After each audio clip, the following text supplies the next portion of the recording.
السلام عليكم ورحمة الله وبركاته. ازيكم عاملين ايه اخواتي في الله؟ يا رب تكونوا بخير وفي احسن حال. عملت كده الكرشة الحلوة قوي دي، حاجة كده بجد تستاهل بقوكوا، فاخر من الاخر بجد والله. تحفة. منضفاها زي الفل. ده ورق لوري.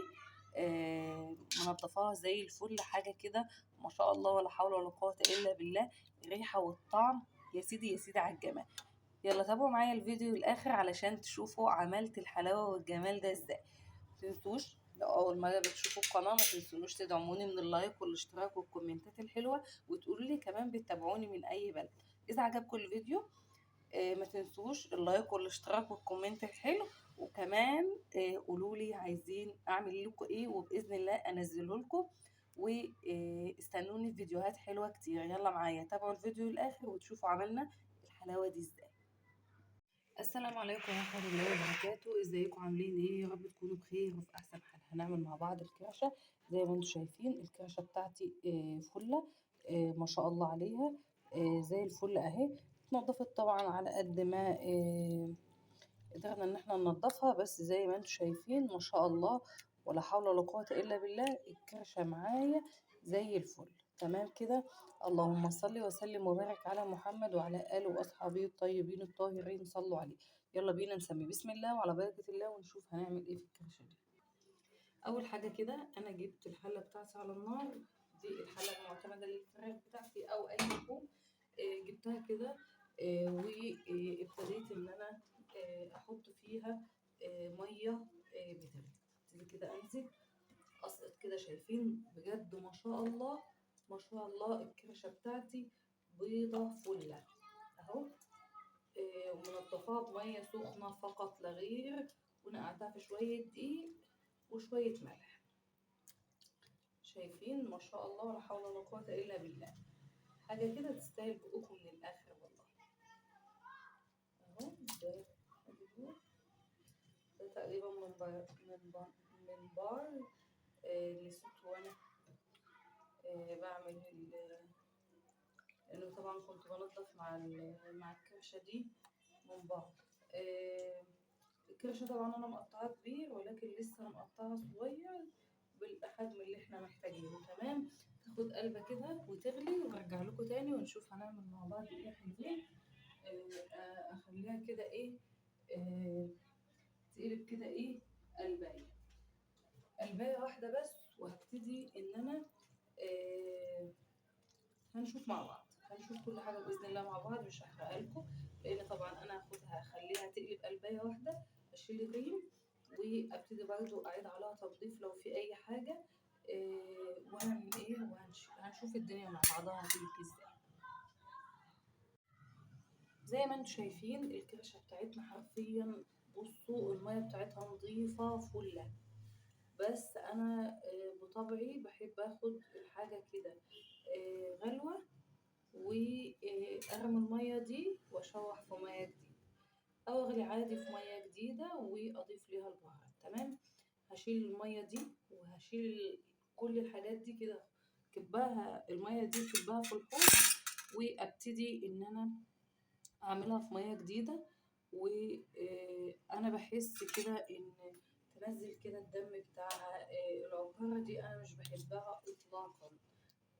فانا هشيل كده كل الدنيا دي اسيبها، اكبها في الحوض الميه، وابتدي اخد الكرشه دي تاني اغسلها وابتدي اغليها تاني في ميه تاني. وهنشوف الخطوات مع بعض باذن الله. زي ما انتم شايفين انا هنا رجعت لكم. انا هنا خلاص اللهم صل على النبي. الميه بتاعتي هنزل بالميه دي احط فيها بصلايه. المكونات دي طبعا مهمه جدا. احط فيها بصلايه، احط فيها شويه من الفلفل الاسمر، شويه من الكمون، شويه من القرفه، ودي اساسيه معايا في الكرشه علشان خاطر الريحه والزفره وكل الحوارات دي. وهجيب طبعا حبهان وورق لوري. تمام. هسقط كده كل الكرشه بتاعتي، غسلتها غسله تاني والله. وشلتها من الميه القديمه وغسلتها. الريحه اقسم بالله تحفه. بتدي ريحه حلوه قوي. فهنزل كده بالشكل اللي انتوا شايفينه ده، هنزل بكل الكميه بتاعتي واسيبها تغلي. ولسه هضيف لها كمان طماطمايه، وهسيبها بقى تغلي وتاخد كده ايه مع بعضها، ونشوفها طبعا برضو، هنتابع برضو مع بعض. زي ما انتم شايفين كده قطعت طماطمايه، حطيت ورق لوري وحبهان، كل ده مطحون او ان انا دعكاه كده بايدي. وهبتدي ان انا اقلبها كده واسيبها بقى على نار لحد، شايفين الميه بتاعتها حلوه جدا. اي مكونات من اللي انا حطيتها، يعني اهم شيء في اللي انا حطيته كلهم مهمين جدا جدا، ولكن القرفه اساسيه جدا. مش هضيف لها ملح، هسيبها لحد ما تستوي، وبعد ما تعمل ارجع لكم تاني باذن الله.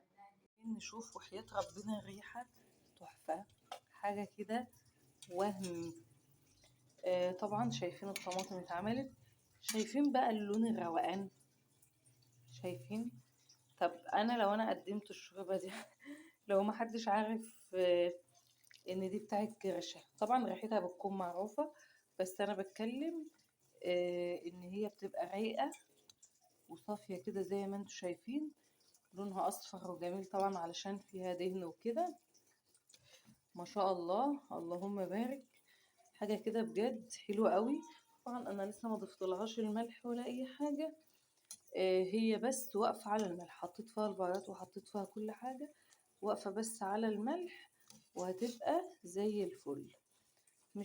مش هحطها في الصلصه غير لما تدخل في مرحله السوى الحلو، لان احنا اصلا بنحبها مستويه كويس تمام. دي اصلا متقطعه قطع كبيره، ولكن انا لسه لو انا عايزه اقطعها قطع صغيره هعملها قطع صغيره، بس بعد ما تستوي شويه.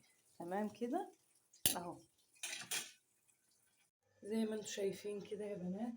انا هنا عملت حطيت التوم، معلقه توم حلوه قوي. هعمل الصلصه بتاعت الكرشه، وانزل كده عليها بشويه الزيت تاخد اللون الذهبي الجميل.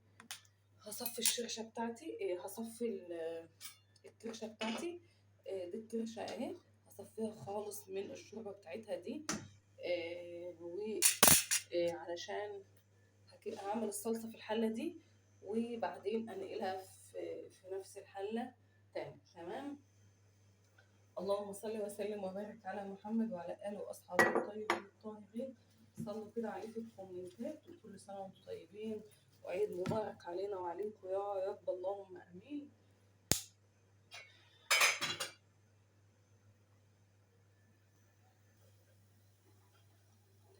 زي ما انتم شايفين كده، ده اللون اللي انا محتاجاه. بحب احمر بزياده عن كده، انا بحب اللون الحلو كده الذهبي ده. ما شاء الله. بصوا اهو، ده كده اللون. هعمل ايه بقى؟ هنزل كده بالصلصه بتاعتي او الطماطم المعصوره. دي صلصه انا كنت عاملاها وكده في الخلاط، عاملاها وكده في الفريزر، فهنزل بيها. بسم الله. هي لسه مجمده شويه، هكسرها كده.